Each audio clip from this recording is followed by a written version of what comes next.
వక్ఫ్ board అనేది ముస్లింల యొక్క ప్రాపర్టీస్ని కాపాడడానికి ఏర్పడాల్సిన సంస్థ. అది ఒక దేశంలో ఒక సంస్థ. దేశంలో ఉండే అన్ని వ్యవస్థలు దానికి వర్తిస్తాయి. దానికి లా ఉంటుంది, సివిల్ కోర్ట్స్ ఉండాలి, సుప్రీం కోర్టు ఉంటుంది, హైకోర్టు ఉంటుంది.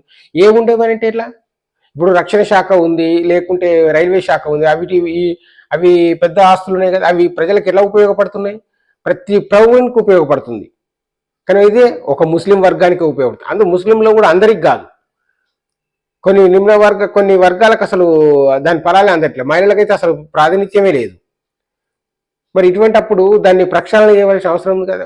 ఏదైనా ఒక సంస్థ ఉంది, ఒక దేశంలో ఉందంటే ల్యాండ్ ఫాలో కావాలి కదా.